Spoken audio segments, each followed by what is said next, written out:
8. Mai 2021, XGO. Ja, das sind die 21er Modelle. In Kürze kommen die 22er Modelle. Ganz schön langes Schiff. Grüß dich, Lukas. Hallo. Länge von dem Fahrzeug? 7,41 Meter. 7,41 Meter, ja. Es ist ein Hubbett drin, muss man sagen, aber ihr habt es geschafft, dass der Buckel nicht aussieht wie bei einem Buckelwal, sondern er sieht sogar schick aus. Ja, kann man so sagen. Es ist kein Alkoven, du hast ultra viel Platz drin. Ihr habt es geschafft, hinten Betten reinzumachen, barrierefrei. Also, dass du wirklich dich reinfallen lassen kannst. Du musst keine riesigen Stufen erklimmen. Du hast hinten einen riesen Kleiderschrank drin. Absolut abartig. Gibt es nicht oft, ja. Sag mal, wenn ich hier den Grundsitz, den Grundriss sehe, jetzt mit, ich sag mal, im Hubbett mit drin, 2 Einzelbetten hinten, die man nicht zur Liegewiese zusammen machen kann, das trifft ja schon auf viele Leute zu, die sagen, also man kann sich ja lieb haben im Hubbett, ansonsten will man einzeln schlafen hinten? Schon, oder? Gibt's oft, ja. Ich würde auch sagen, der 95er ist mit der Klassiker von den XGO-Modellen. Sag mal, Lukas, jetzt mal Hand aufs Herz, ja. Der Hobel hier, der liegt bei knapp über 40.000 Euro in der Grundversion. Ja, wie er hier steht, für knapp unter 50. Ja. Der wird bei einem der größten Hersteller in Italien gebaut. Also nicht bei irgendeiner Klitsche, sondern der Nummer 1, glaube ich sogar, für Fahrzeuge in Italien. Wie kriegt ihr das hin? Was denkst du? Gute Kommunikation zwischen Geschäftsleitungen. So. Nein. Der ist aber jetzt schon fast volle Hütte, oder? Kann man so sagen, ja. Der ist schon so gut wie fast voll ausgestattet. So. Ja, Steffi, du hast schon mal reingeguckt. Es ist eine tolle Mischung. Lukas, du kommst mal mit. Ich brauche dich mal ein bisschen. Wir schauen direkt mal rein als allererstes, denn er hat alles zu bieten. Drehen den Spieß einfach mal um. Ich habe gerade gesagt, das kann doch nicht sein. Also der Preis kann echt nicht sein, weil wir haben uns ja so viele große Fahrzeuge angeguckt, wo alles drin ist, wo so viel Platz ist. Und das ist hier, also... Kommt selber rein, kommt gucken. Weil so, das ist das Hubbett übrigens. Ja, wir schauen uns das gleich mal in der Funktion in einem anderen Fahrzeug an. Da hast du im Grunde genommen ein Wohnzimmer drin. Also erstmal rechts, wenn du da runterkommst, du brauchst nichts umbauen hier unten. Du kannst hier umbauen nochmal zum Sitz. Geht das theoretisch zum Schlafen? Genau, ja. Die Nette ist nochmal zum Bett umbaubar. Als nochmal ein Schlafplatz zusätzlich. So, ihr verkauft ja nicht nur 3 oder 5 Fahrzeuge, sondern Hunderte, also weit über 500 bis an die 1000 ran von diesen XGO-Modellen, echter Klassiker. Bei euch ist immer wichtig, dass immer alles mit dabei ist in diesen Paketen. Du kriegst so ein Superpaket, da kriegst du das Fahrzeug wirklich mit vielen Ausstattungsmerkmalen, zum Beispiel die Markise ist dabei, Sattanlage. Genau, ja, wir hatten uns überlegt, ein Paket zusammenzustellen, wo eben schon fast alles mit drin ist, was man braucht. Große Fenster mit drin, also nicht gerade die kleinsten Fenster, die ihr habt. Ihr habt ordentliche Schließmechanismen hier mit drin. Also das sieht man ja auch schon, so Fummelschlösser habt ihr nicht. Dann, ich sag mal, die Aufbautür hat natürlich ein Fenster, das ist mit drin. Es hat einen Rückprallschutz, also alles so Kleinigkeiten, wo man merkt, da hat mal einer so, ich sag mal, richtig nachgedacht bei der ganzen Geschichte. Ich habe heute mit einem Pärchen mich unterhalten aus Hamburg, hast du gesehen, die Kuh. Die haben einen 3 Jahre alten, da habe ich dann gefragt, naja, seid ihr zufrieden? Sagt er, jederzeit, nochmal wieder. Das heißt also, kleine Wehwehchen gibt es immer, die werden dann behoben. Was sind so typische Wehwehchen? Ist knarzt mal ein Schrank? Ja, die Scharniere, Schränke, das sind so die Klassiker. Einstellungssache, oder? Ja. Und Puffer, das ist ganz wichtig. Also der Puffer ist dein Freund. Einmal im Jahr müssen die zur Dichtigkeitsprüfung. Wie lange haben die Garantie auf Dichtigkeit? 2 Jahre. 2 Jahre. Das ist da. Kommt mal rein. Ich komme rein. Habt ihr denn nach den 2 Jahren Stress? Weil es gibt ja auch Hersteller, die sagen 10 Jahre und so weiter, aber die sind dicht? Also die Garantie hat 5 Jahre Garantie, aufs Fahrzeug 2 Jahre Garantie. Also Dichtigkeit sind 5 Jahre, sind 5 Jahre. Fahrzeug, die Gewährleistung 2 Jahre. Okay, das heißt also, die Gewährleistung von 2 Jahren betrifft auch alles. Ich mache aber den Service für das Aufbaufahrzeug mache ich dann bei Fiat, oder? Genau. Das heißt, ich fahre zum Fiat-Händler meines Vertrauens. Genau, das Chassis etc., das wird alles bei Fiat gemacht. Ja. So, du bist ein großer Mann. Steig mal bitte kurz ein, dass man das mal sieht. Nebenbei die Schränke auf. Guck mal hier, damit ich jetzt hier unvorstellbar. nicht so nutzlos rumstehe. Aber hier ist richtig viel Platz. Guck dir das mal an. Ja, es ist echt viel Platz. Da Auch unten hast du... Schublade. Also was ich auch merke, es ist alles nicht so verspielt hier drin. Du bist 1,95 Meter, was hast du? 94. 1,94 Meter. Echt? Du hast 1,94 Meter, du stehst jetzt eben, Krass. geht gerade so. Ja, gerade so, ja. Okay, du stehst aber unter einem Hubbett, muss man dazu sagen. Ja.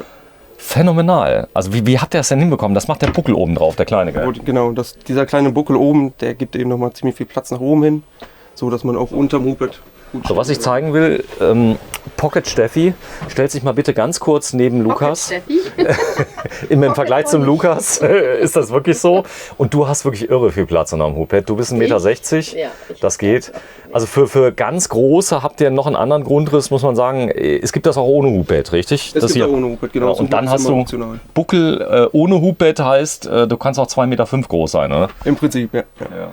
Das Raumgefühl, Steffi? Wahnsinn. Also ich bin rein, sagte ich ja gerade, ne? Du kommst rein und denkst, wow, richtig viel Platz. Hätte ich nicht erwartet. Ich mach dich mal nicht ganz so hell, Steffi, weil du bist leicht überstrahlt. Oh, jetzt siehst du viel güldener aus vom Bild her. Hauptsache ich sehe frisch aus. Du siehst ultra frisch aus. Ist der dabei, der Tresor? Ja, ist mit dem Paket drin. Okay, sogar mit Bartschloss, sodass der Dieb auch ein bisschen Spaß hat. Die anderen übrigens, wenn man draufhaut, die Zahlenschlösser, weiß nicht, ob du die Videos gesehen hast, es gibt so welche zum Drehen, da haust du einfach oben drauf, da gehen sie auf. Hast du schon mal gewusst? Nee, wusste ich Ja, das gibt's nicht. so, viele gehen dann so auf. SAT-Anlage habt ihr mit drin. Ist das oben auch mit Dualkopf, die SAT-Anlage? Hat 2 LMB, also Doppel-LMB? Nee, also im Paket ist eine normale manuelle SAT-Anlage verbaut. Es gibt dann eben noch Möglichkeiten umzustellen, ne, auf andere SAT-Anlagen. Die Steuerung selber geht aber vollautomatisch. Ich komme an, drücke auf den Knopf und der findet den SAT automatisch, oder? Bei der vollautomatischen SAT-Anlage ja. Im Paket ist eben diese manuelle CTV-SAT-Anlage verbaut. Wie funktioniert das ungefähr? Das heißt, ich muss ungefähr wissen, wo der ist, oder wie funktioniert das? Genau, Sie haben den Gelenkmast ins Fahrzeug rein und an dem Gelenkmast stellen Sie die SAT-Anlage auf, suchen das Signal, etc. Und das nimmt die vollautomatische eben ab. Okay, das ist optional. Ist es viel teurer? Kostet 999 €. Mehr. Genau. Okay, wenn man das haben möchte. Aber die andere funktioniert auch. Es ist nur eine Übungssache, Ja, oder? klar. Aber man muss sagen, immer weniger Leute gucken Fernsehen, sondern Tablet ist das Flatrate. Ihr merkt das schon, dass die Leute gar nicht mehr so viel Wert legen darauf, oder? Ja, viele gehen jetzt eben über Streaming, Internet. Das merkt man schon, ja. Ja, ich glaube, das ist auch, ganz viele bauen ja gar nichts mehr an. Was schön ist, die Bedieneinheit, du hast 3 verschiedene, ich sag mal, Bereiche, wo du Licht zu- und abschalten kannst. Das ist wirklich ultra easy. Du kannst hier den Füllstand ablesen. Wie kommen die Leute mit klar? Ich glaube, einfacher geht nicht mehr, oder? Super simpel gemacht. Also gut übersichtlich. So, Nicht schwer zu verstehen. keine Experimente. Der gute alte Tedford mit drin. Genau. Auch ein Klassiker. Ich bin schon weiter. Ja, Steffi, du kannst da hinten. Ich bin schon Wie weiter. war die Nacht heute? War gut. Übrigens haben wir ein Video gedreht. Erstes Mal im Wohnmobil geschlafen. Ja. Hast du überlebt? Ich hab's überlebt. So, Kühlschrank auch, passt auch, muss man sagen. Optional könnte man einen anderen wählen, theoretisch einen Tower. Optional könnte man einen größeren Kühlschrank wählen. Das heißt, das Fach würde wegfallen und Sie würden einen großen Kühlschrank haben. Aber sonst immer serienmäßig Tedford. Jetzt muss man sagen, viele nehmen auch einen Kompressor nochmal mit, also fürs Bier draußen.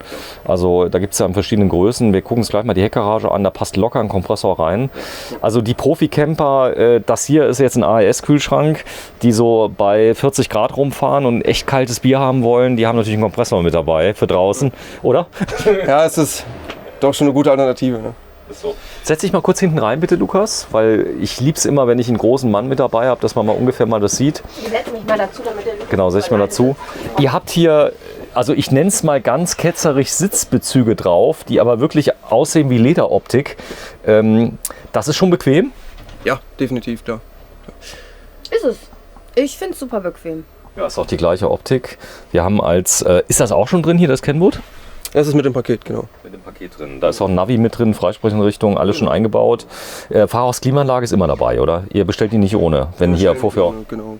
Ja, zur heutigen Zeit. Ich denke, So, jetzt kommt ja demnächst ein neuer Fiat, der hat ein ganz leichtes Facelift, kriegt ein neues Armaturenbrett jetzt im Moment. Ihr seid für dieses Jahr ausverkauft mit dem Modell, das sind die letzten Fahrzeuge, die ihr jetzt noch habt.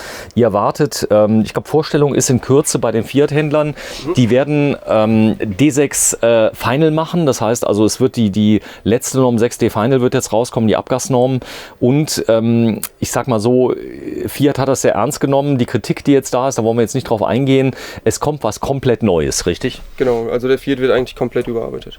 Komplett neuer Motor, glaube ich sogar, also Einspritzung neu, das ist jetzt alles, was da ist. Armaturenbrett, da kann man sich schon mal freuen drauf, ein komplett neues Armaturenbrett kommt. Ja, sehr viel digital. Ja. Preis wird sich ähnlich verhalten, wahrscheinlich schon, oder? Wird wohl ein bisschen teurer werden, aber irgendwo in dem Rahmen, wo er jetzt sitzt, wird er auch bleiben. Ja. Aber wirklich dann viel Auto. Ja, ihr habt Wert drauf gelegt, ihr habt Einfluss auf das Design bei Palmo, muss man sagen. Ihr seid ja bei einem ganz großen Hersteller, der, ich sag mal, das für viele macht. Die werden ihn kennen, die einen oder anderen, die da sind. Aber ihr habt das Design ausgewählt, das kommt wie an in Deutschland. Klappt das gut? Ja, es kommt gut an.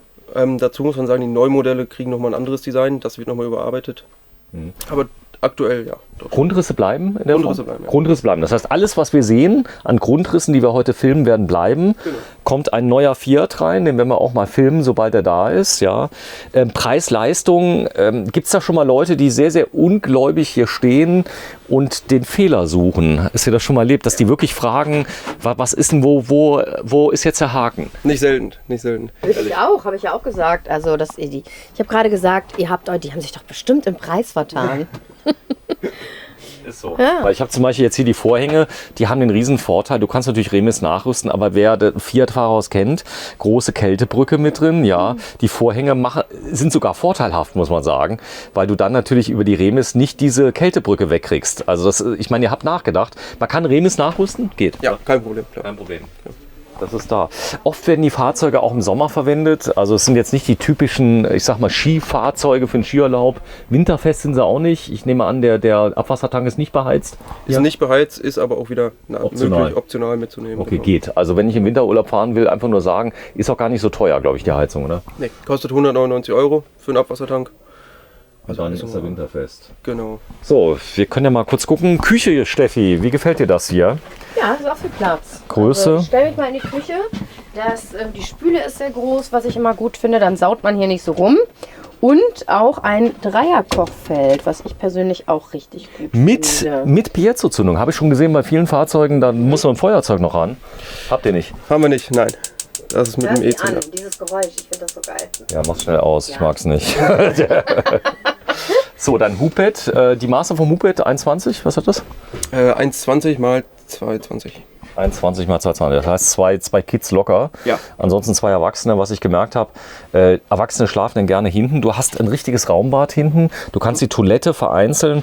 Ich glaube, kein Italiener möchte gerne auf Toilette gehen, dort wo man duscht. In Italien immer, sage ich mal, verlangt der italienische Mann, der kann sich das überhaupt nicht vorstellen, auf Toilette zu gehen und seine Liebste ist direkt daneben und guckt ihm zu. Das gibt's ja nicht, oder? Nicht oft. Ich zeige das mal gerade. Eins habt ihr geschafft, ja. Also selbst bei hochwertigen Fahrzeugen, ihr habt dort eine Rolltür mit drin und die funktioniert. Die läuft. Steffi, wie viele Türen haben wir schon, wo die geklemmt haben, gemacht haben? Ich weiß Da ist Magnet mit drin. Unglaublich viele. Ja. Aber die ist wirklich hier, also wenn es schnell gehen muss, ist das auch die richtige. Das sind so Details. Also Ja, ich sag mal so, ich meine, ihr verkauft ja Hunderte. Ihr habt ja keinen Bock, dass die Leute permanent in der Werkstatt stehen, euch irgendwelche miesen Bewertungen geben, bloß weil eine Tür klappert.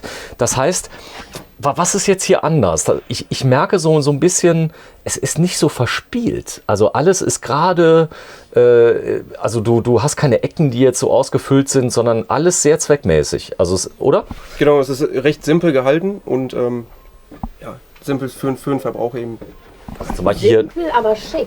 Ja, guck mal hier, der Schrank ist. Das Der, finde ich halt. der Schrank ist gerade. Schau mal, Steffi. Der ist einfach gerade. Hat einen Meine riesen. Hose hochziehen. Ja, zieh mal hoch. Krieg Angst. Schau mal hier. Guck dir das mal an. Großer Kleiderschrank. Richtig Gibt's gut. nicht oft. Wenn wir die Leute sehen, hängende Kleider in der Klasse, in der Größe selten. Selten, klassisch immer in der Dusche.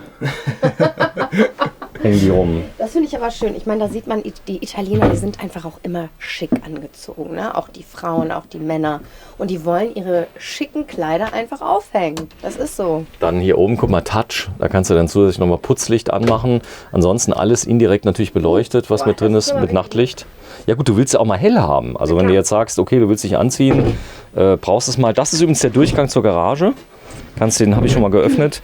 Kann man komplett in die Garage reinschauen. Das Ganze mit Pappelsperrholz, also unglaublich ein Schichtmaterial, was gar nicht mehr arbeitet, was sehr leicht ist.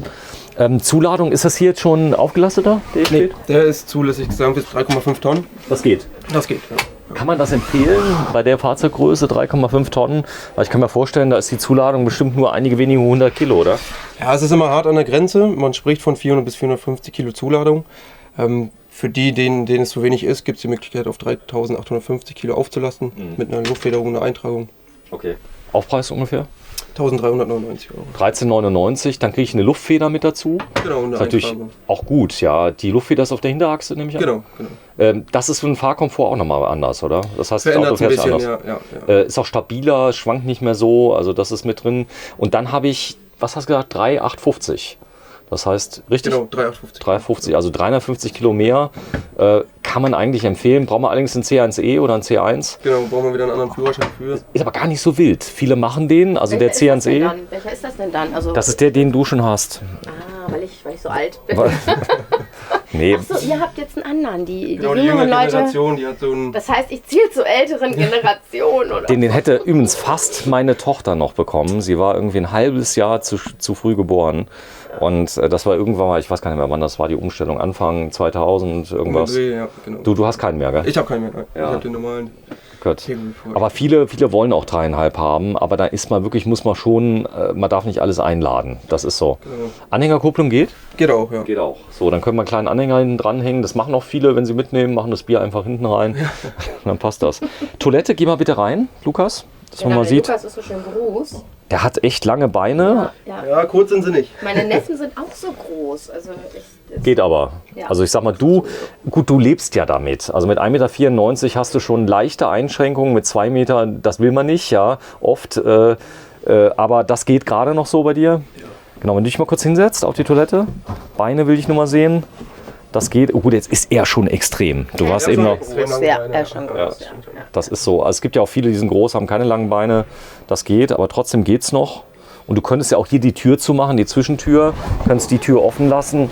Das geht auch. Und dann, spätestens dann, habe ich ein Raumbad mit drin. Auch ein nettes Detail. Ihr habt die Truma-Steuerung im Schlafraum gemacht, da wo sie auch hingehört. Abends willst du ja runterdrehen, dann brauchst du nicht mehr nach vorne laufen. Das habe ich gestern nämlich auch gedacht, weil ich musste von meinem Bett runterklettern nach vorne und das verstellen. Und so hast du es nicht so weit, ne? So, helles Holz. Ich bin mal sehr gespannt, was jetzt kommt. Also Grundrisse bleiben, richtig? Aber ich sag mal so Holzfarben und so weiter, das könnte sich ändern. Schränke wahrscheinlich auch ähnlich. Genau, die Schrankklappen, die Polster, die ändern sich. Das komplette Dekor, was jetzt dunkel ist, das wird in Zelle gehen. In Zelle gehen, das ist ja im Moment der Trend, der da ist. Also das geht ja komplett auf hell drauf. Dann hast du Gardinchen mit drin. Du hast diesen riesen Spiegel mit dabei, der da ist. Auch noch ein Fach. Ja. Und hier, guck mal, hast du auch noch Fächer. Also Platz hast du auf jeden Fall. Überall Fächer. Das bleibt mit den, also mit der Größe der Fächer und so weiter. Ja, die Länge von den Betten, die sind über 2 Meter. Genau, knapp über 2 Meter. Knapp über 2 Meter. Das heißt, du hast da keinen Stress. Breite 90? Ja. 90 Zentimeter. So, Dusche. Da haben wir dann öfter mal Probleme mit der Größe. Der arme Lukas sitzt da unten. Der arme Lukas, ja. Ja gut, aber jetzt muss man sagen, raus. Lukas, du darfst raus, Lukas. Sorry. Aber du kannst jetzt mal in die Dusche. Hab das gar nicht mehr gemerkt, dass er immer noch da sitzt. Ja, guck mal, so machst du das, Ja, geh mal rein. So, jetzt. Da wird es ein bisschen enger.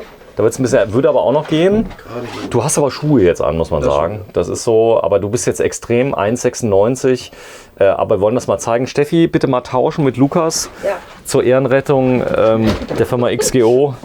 Ist schon eine große Dusche. Also es gibt die Duschen auch viel kleiner. Ihr habt witzigerweise auch hier in den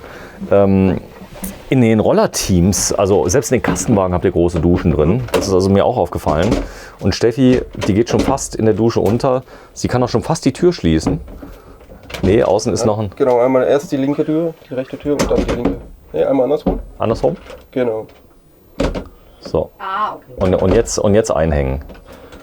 Ne, warte mal kurz. Nee, dann ist die Steffi eingeschlossen, das wollen wir auch nicht. So und dann so. Ja, ach stimmt. So, jetzt kommt sie auch nicht mehr raus. Jetzt. So, man kann auch drüber greifen, das einfach öffnen. Genau. Okay. Was lachst du denn so, Steffi? Weil ich euch fotografieren wollte, aber leider kriege ich das, sieht man hier Okay. nicht. Man kann dich auch kaum hören, muss man sagen. Ja. So, mach nochmal auf. Sehr schön. Komm, wir gehen raus. Schränke noch hier drunter kann man noch zeigen. Da hat man noch ultra viel Stauraum. Große Fenster habt ihr eingebaut. Das bleibt auch im nächsten Jahr? Also es bleibt alles so? Genau, im Prinzip bleibt das Grundfahrzeug so, wie es ist. Wird halt ein bisschen heller. Genau. Und ja, geh mal raus bitte, Steffi.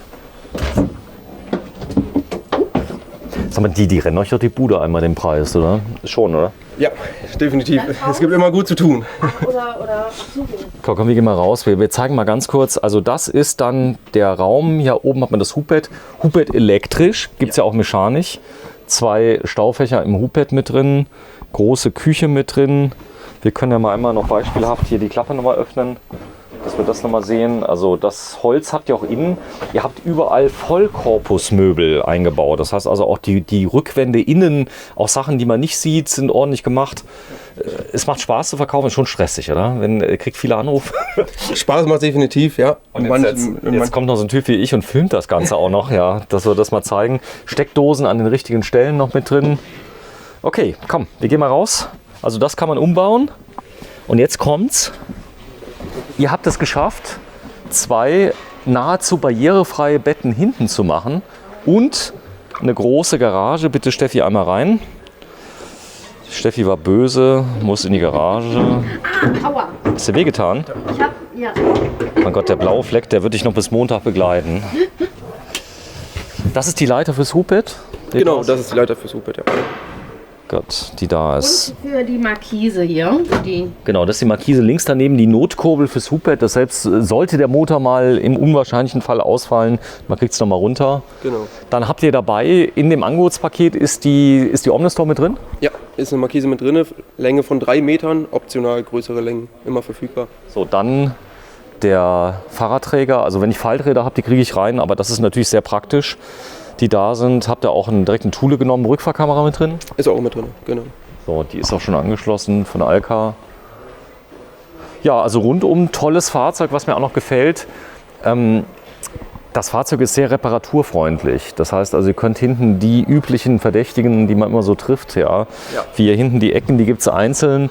Die werden schon mal bestellt von den Kunden? Ja, definitiv. Wir haben die auch öfters auf Lager, beziehungsweise immer auf Lager, dass wenn mal ein Unfall passiert, damit dass diese auch schnell wieder aufgehoben werden. Ja, da vorne sieht man das nämlich, also wenn man da wirklich mal das jetzt kaputt geht, das kostet nicht die Welt, ja, ich sag mal, kann es beim freundlichen Fachhändler sogar um die Ecke machen lassen, also ich sag mal, das kriegt ein Bauer auch hin, man kann auch zu euch fahren, ihr habt eine große Werkstatt. Genau, Also mit hinten dran.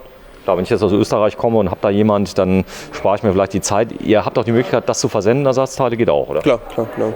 Was ist denn, ich bin jetzt irgendwo in Spanien, habe ein Problem mit dem, habt ihr eine Hotline? Klar, Das heißt, man kann euch erreichen. genau, einfach bei uns anrufen und ihnen wird geholfen. Das kommen wir zeigen mal ganz kurz das Hubbett, denn wir haben es drüben mal aktiviert. Ich habe die ganzen Hubbetten nur an einem Fahrzeug aktiviert im Moment, damit die Kunden nicht so rumspielen. Genau. Und du mal kurz reingehst und mir das mal zeigst. Ich schon wieder. Ja, du auch, du musst ja später aufs Hubbett.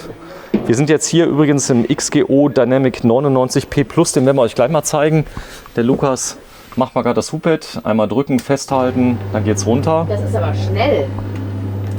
Es geht ja runter, Steffi. Ja, aber trotzdem. Das ist auch eine Kindersicherung, das heißt, du hast so eine Totmannschaltung, dass du also nicht versehentlich da das machen kannst. Außerdem die Kinder müssen erstmal drankommen, richtig? Genau. Du hast in diesem Wagen, in diesem Preispaket hast du noch ein elektrisches Hubbett. Das ist krass, oder? Gibt's nicht oft, würde ich sagen. Nee, ja, gibt es überhaupt nicht oft. Also, Sag mal, wie viele Leute bestellen denn die Basisversion ohne alles? Wenig, oder? Tatsächlich wenig, ja. Vor allem dieses Paket, das ist doch schon recht, ja, würde ich sagen, ziemlich gut in der Ausstattung, dass das eigentlich immer mitgenommen wird. Das ist schon fast Serie. Hubbettgröße ist jetzt die gleiche wie drüben, gell? Das gleiche Hubbett. Die sind im Prinzip alle. So, das heißt, ihr habt es hier mit dabei. Da ist es mit drin, natürlich mit CE-Zeichen. Fahrzeuge werden in Italien gefertigt. Komm, wir gehen mal raus und zeigen mal das Preisschild nochmal von dem Fahrzeug. Grundrisse habt ihr 20 Modelle, glaube ich, die es insgesamt gibt. Um den Dreh, genau. Ja. Und XGO sieht man immer öfter, muss man sagen. Ist natürlich jetzt gemein, der hier ab 36.000, aber mit dem Paket, das Paket kostet so 6.000, 8.000 Euro mehr. Das vollumfängliche, wahrscheinlich, oder? Nee, das Paket liegt bei 1.999 Euro. Echt? Ja. So, das heißt, ich kriege das Auto hier unter 40. Knapp unter 40, ja. Nee, echt? Man muss natürlich jetzt die neuen Modelle abwarten, was da mit den neuen Preisen passiert, aber in der Regel kriegt man das hin, ja, tatsächlich. Ihr seid quasi der Erfinder des Discounts, das kann man mit Fug und Recht behaupten. Also wo viele dann günstig sind. Ihr wart ja immer so in den Hallen, wird ihr so, du bist ab und zu mal auf der CMT? Ja, da war ich jetzt zweimal. Schlimm, oder? Wenn man so sagen möchte. Jetzt war es das letzte Mal, du warst doch letztes Jahr da auf der CMT? Ja gut, letztes Jahr wurde es ja nicht gemacht wegen Corona, ne? Davor das Jahr, ja, richtig, genau. Ich zeig's mal gerade. Also wenn ihr Lust habt, ihr könnt noch nach Bielefeld kommen. Habt ihr auf der Messe eigentlich Sonderpreise? Gibt es das nochmal runter? Oder wie läuft das? Immer mal Sonderausstattungen, Sonderpreise. Da wird immer ein bisschen was zusammengestellt, dass man da natürlich Vorteile auf der Messe hat, klar. Ich habe aber gehört natürlich, wenn ihr nach Bielefeld kommt, ihr werdet euch oft einig, richtig? Ja, klar, natürlich. Da vorne ist schon eine Auslieferung. Also hier ist er. Warte mal, wo ist das Preisschild? Ich habe es extra weggestellt. Ach, such. Den haben wir uns auch gefilmt gerade eben. Der wahrscheinlich günstigste Kastenwagen der Welt, ja, der Rollerteam. Den müsst ihr auch wie Bolle verkaufen, oder? Die gehen super. Also wirklich, vor allem im letzten Jahr sind die rasant weggegangen. Ja, tatsächlich. Also Fahrzeug weit unter 40.000 Euro. Wie er jetzt steht hier, ich glaube knapp über 40 kostet er hier mit Vollausstattung. Genau, kommt immer so ein bisschen drauf an, wer was haben möchte. Ne? Ja, ist so. Aber wir haben eben mal reingeguckt, haben ein eigenes Video zugedreht, haben wir dich nicht gebraucht. So, es ist so. Ist das Schild weg? Ja. Nee, echt? Das war gerade eben noch da. Wir finden es mal, da ist das Rollerteam. Boah, krass, das war groß, das Schild. Dass es einmal aufgegessen hat. Habt ihr es? In der Zeit zeige ich euch mal. Wir sind nämlich gerade hier in der Ausstellung. Diebstahl, der Schilderklau. Ich habe es aber eben noch gefilmt, muss ich dazu sagen, ganz am Anfang. Ich weiß, irgendwo haben wir es hingestellt. So, Name von dem Modell, dann schreibe ich die ganzen Daten drunter. XEO Dynamic 95P Plus in diesem Fall mit dem Hubbett. Ja. Ohne das Hubbett wäre es ja 95P normal. Also 95P oder P Plus, die Bezeichnung bleibt in den neuen Modellen? Genau, die bleiben genauso. Also heute am 8. Mai 2021 Stefanie Kahl und Lukas Enz von Palmowski. Ich filme dich mal ganz kurz ab, vom Reisemobilzentrum Palmowski. Ihr arbeitet hier auch samstags? Ja, jeden Samstag von 10 bis 14 Uhr geöffnet. Im Moment ist zu, muss man sagen. Inzidenz ist über 150, ist so, man kann ein bisschen durchatmen, Telefon steht nicht mehr still. Das ist richtig. Telefon, E-Mail sind wir immer erreichbar. Durch Corona leider nicht geöffnet. Wir warten auch schon händeringend ab. Ja. So ist das, ja. Also stellvertretend für alle, die nicht reinkommen können, Stefanie Kahl vor dem XGO Dynamic 95P Plus. Danke, Lukas. Gerne.